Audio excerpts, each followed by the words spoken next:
The Minnesota shooter has been apprehended, and this rabbit hole is deeper than we could ever thought. Maybe you already saw my video when I was analyzing how Tim Walz is responsible for all that hate speech that brought to Bolter, basically gunning down a Minnesota senator and her husband in a very tragic incident. And I already in my body language guide channel analyzed the first video that was shown of this guy, but nothing could prepare us for a video of Vance Bolter preaching in Africa not that long ago. And I'm just as excited about Jesus. Et je suis juste excité right de here, Jésus. right now. Jusqu'à présent, même maintenant. And when I get excited, Et quand je suis excité, I want to dance. je veux danser. And what Jesus did for me. Ce que Jésus a fait pour moi. Jesus is God. Jésus est Almighty Dieu. God. C'est le Dieu He puissant. saved my life. Il a sauvé ma vie. I'm excited about God. Je suis excité de Dieu. And I want to worship Him. Et c'est pourquoi je l'adore. Because He's coming again. And Jésus, he's il revient encore. And He's got plans. He's Il got a plans de plans. and purposes. All right, so we already know the effects of baby powder, and this seems to be one of those. But jokes aside, we have some things. Let's call in exclusive. Sources say this video shows Vance Bolter wearing a cowboy hat. Will be important in a minute. Leaving a North Minneapolis home about 6 a.m. that morning. He then breaks out the window of a car, then walks away from the scene. And also Trevor Thacker, Bolter had 3 AKs and a 9mm in the car he was driving. He was prepared to cause major damage. His bail has been set at $5 million. I can't believe the judge would even grant him a bond. And in this video, I'm going to just fast forward the video so you can see that effectively the car's window is okay, and he is going through. I think it's pretty much okay. Oh, he breaks the window. There he is. He breaks the window. That's him wearing a cowboy hat. And one thing that we need to be aware of is the size of the guy that we see here, because we have other pictures of him being not only apprehended. The apprehended pic is this one. All right, we can see that he's not that big after all, because there are other pictures that maybe he had his, it was the kind of jacket he was wearing, or he was wearing a very large shirt, because some people are saying that it's very difficult to think that these two are the same person, because this is the suspect on the home camera of one of the couple who were gunned down by him. I believe Vance Bolter was at home when this all happened. I think he went to bail somebody out of trouble. I don't know. I have my doubts with everything that is going on. But another thing, which is quite unsettling, that he was wearing a Breaking Bad. This character, remember Breaking Bad, the main character of Breaking Bad. He was wearing like a mask.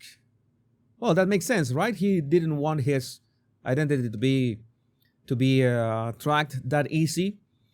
A Walter White mask. And we also have some thoughts from Data Republican that make this even more complicated and strange, okay? Just before we move on to, well, let's say that Minnesota assassin Vance Bolter's wife, Jenny, has been detained after a traffic stop where authorities found a weapon, ammo, cash, and passports. I told you, the plot thickens, and the rabbit hole is like nothing that we have seen in other cases. Data Republican, you aren't going to like this post, but it needs to be said about Vance Bolter. At first, I assumed Vance Bolter was just another grifter in the NGO activist space. He built a fake resume, floated around volunteer gigs, and set up shell organizations for clout. His Red Lion group has no real paper trail. His side business in security services looks like a cash grab. But that makes more concerning, because some people were saying that since he was working with a security And how did he get access to the police uniform and the car that absolutely looked like a police SUV? But the more I dug, the more different it looks. Bolter was a 7-Eleven manager, but constantly promoted himself as a corporate executive.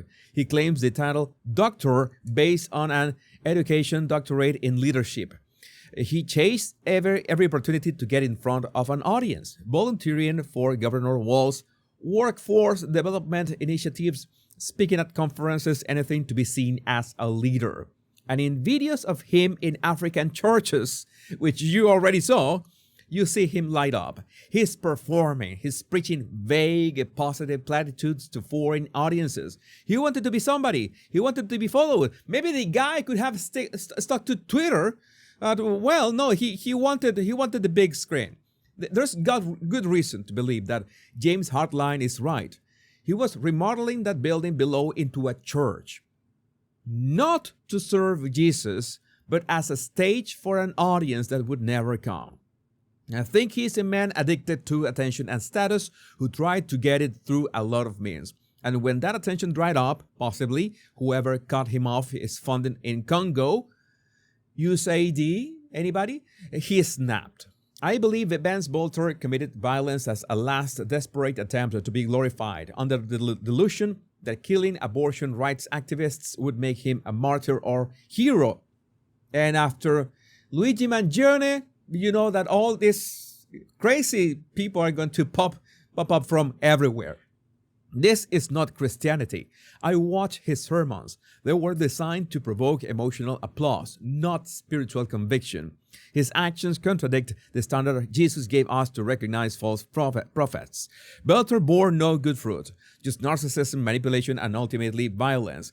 He wasn't an evangelical or MAGA. He was a man who couldn't stand being ordinary. And yeah, well, that's when we move on to the mystery of his wife being detained with all the guns, ammo, and weapon ammo, cash, and passports. Reporter Tom Hauser, and Tom has new information from multiple law enforcement sources about Belter's wife being detained today, Tom. Yeah, I've been working the phones for several hours, as you know, trying to track this down while we were all covering the manhunt here in the Twin Cities this morning.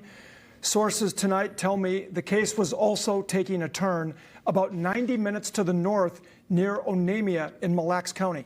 Multiple law enforcement sources with direct knowledge of what happened tell 5 Eyewitness News there was a traffic stop at a convenience store near Onamia. Between 10 and 11 a.m. this morning, law enforcement made a traffic stop involving a vehicle carrying several relatives of Vance Belter, including his wife. We have talked to an eyewitness who says about a dozen law enforcement squads converged on the vehicle and remained on the scene for 2 to 3 hours. We are also told by several of our sources the vehicle contained a weapon, ammunition, cash, and passports.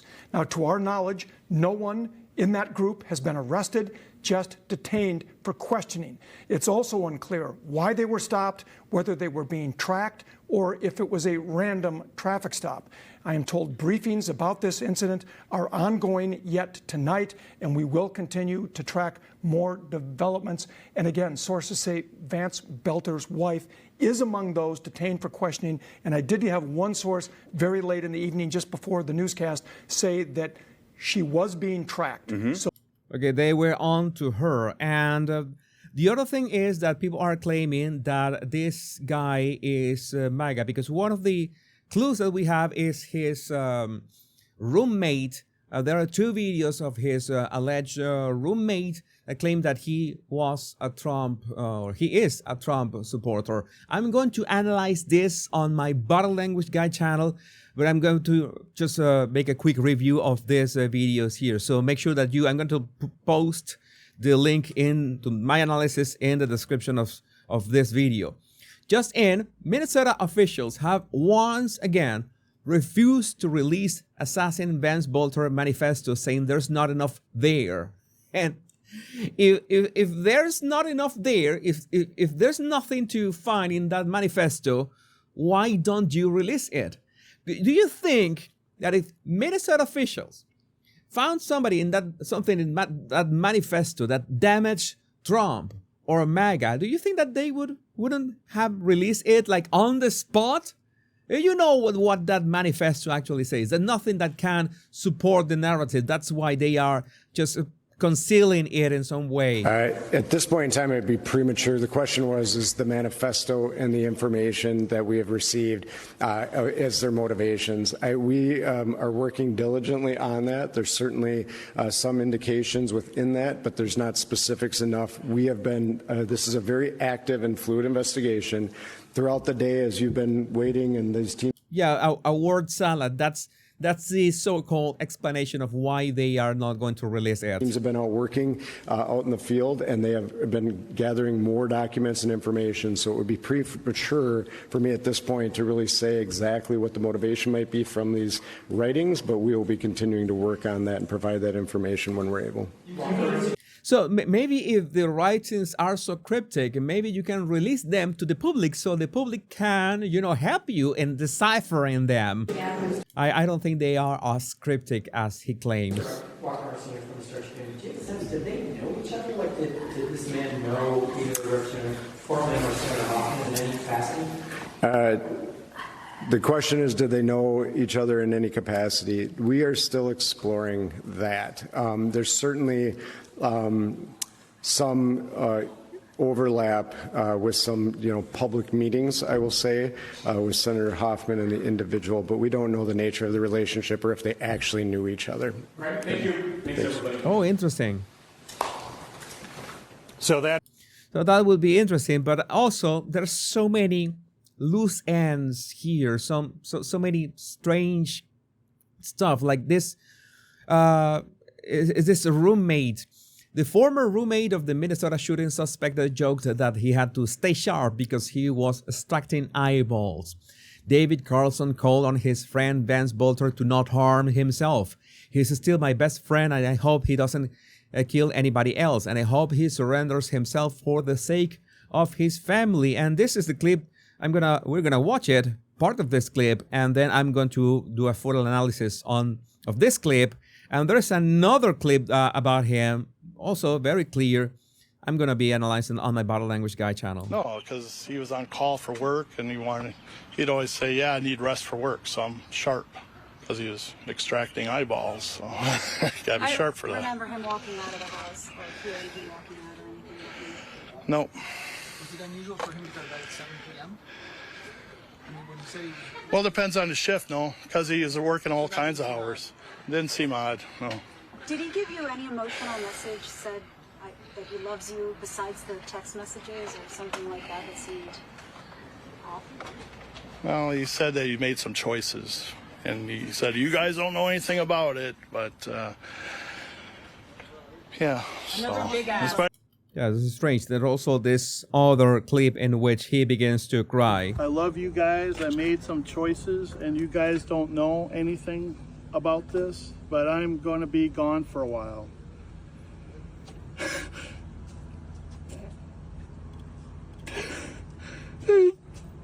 Sorry. Take your time. Maybe dead shortly. So I just want to let you know I love you guys both, and I wish it had gone this way. I don't want to say anything more and implicate you in any way, because you guys don't know anything about this. But I love you guys, and I'm sorry for all the trouble this has caused. Yeah, it's so strange. It's really strange. And there's yet another clip. Let me see if we can. Well, like we said, we had our separate lives. I worked and he worked, and he was here, and sometimes he'd go down and we'd hang out, but we would never, sometimes politics would be on the TV, but he was never really anything that was... Well, as I've told you, I'm going to analyze this in depth on my Body Language Guy channel. Meanwhile, make sure to like and subscribe to the Power Pundit. My name is Jesus Enrique Rosas. I'm the Power Pundit, and make sure to follow up on this video that might give you further insights in this. It's a very strange rabbit hole that we are dealing with. Much love and bliss.